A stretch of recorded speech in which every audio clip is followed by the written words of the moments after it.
here. And so we have two mics, one on either side of the room. Kim has one and Paul has one. So any questions? Go ahead.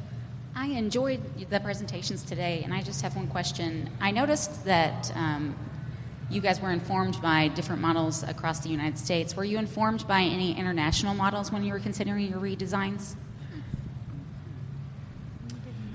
No, but if you're aware of any.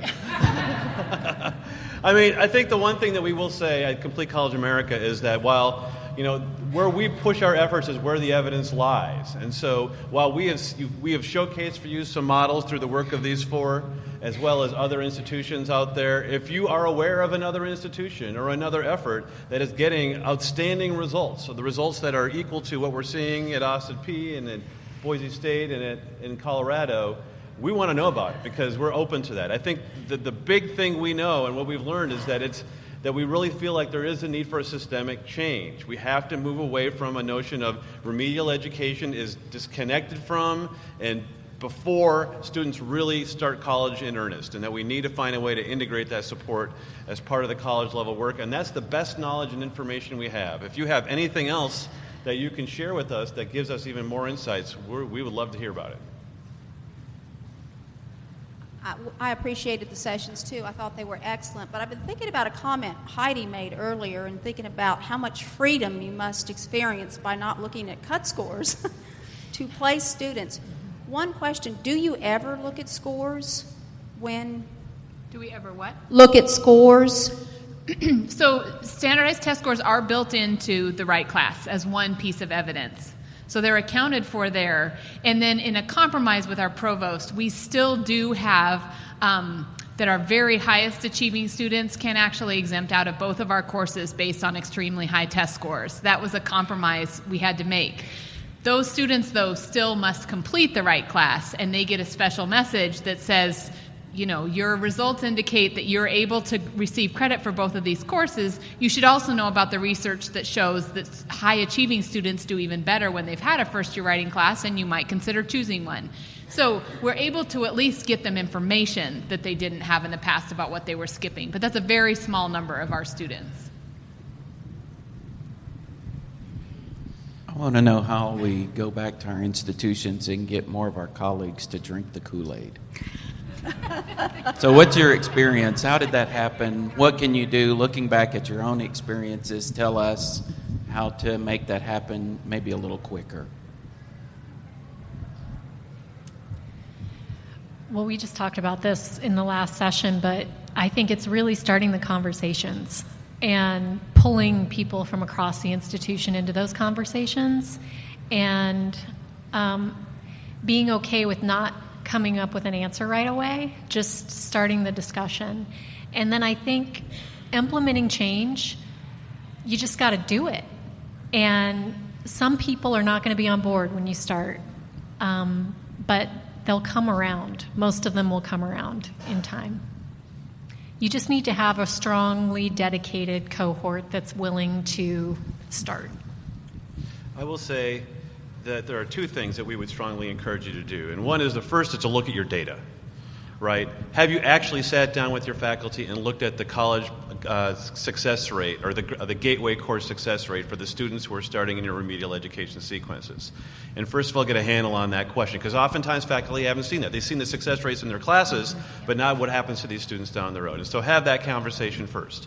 And the second thing is look at the research, and I think Colorado is a good example of that, is they looked at what was going on in the field, and they found that they didn't look simply at what they were doing in their backyard. They did, but they also looked beyond that. And I have to tell you, if you look at the research base, spend an afternoon looking at the research at the Community College Research Center. Look at the new study that was done at CUNY. It's really hard to argue that the preponderance and the momentum of the research is all pointing in the same direction. And that is this question of attrition and the need to be able to accelerate students through gateway courses. It's really coming out of every single study that we're seeing right now in developmental education. So it should not be a question of, is it this or that? It needs to start being, we need to go in this direction. What's the best way to do that on our campus? Any other questions? One of the questions that came to me 3 times today from 3 different individuals from 3 institutions is this: is there any regulation in our state that would prohibit you from using a co-requisite model at your institution? The answer to that question is unequivocally no. There is no regulation in place in our state. As a matter of fact, when Roger was working on this in the early 2000s, and as I've looked at revisions in it's called 13 KAR 2020, it's the College Admission Regulation, and it specifically says that you can use supplemental courses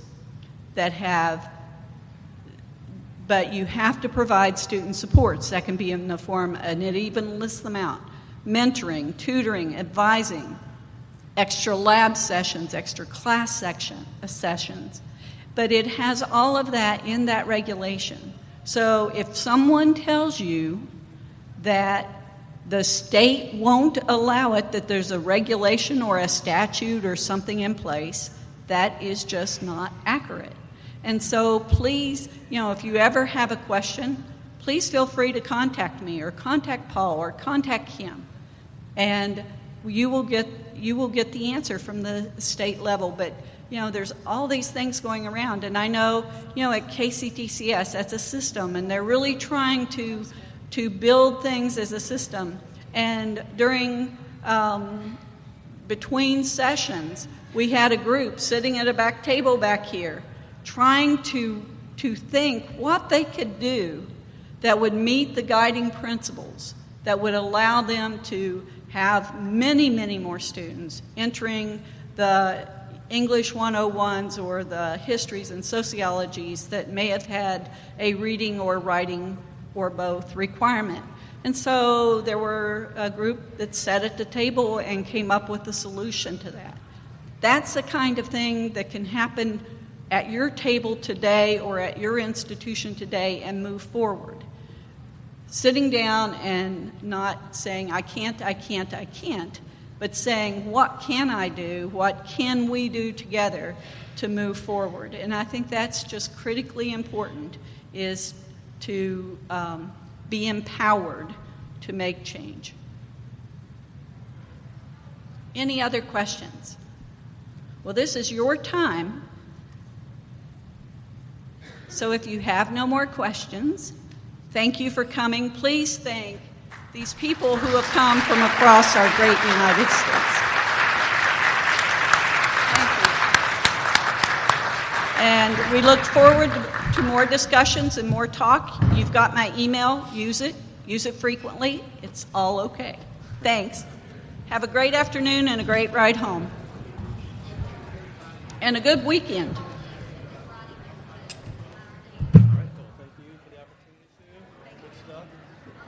Let's follow up sometime soon.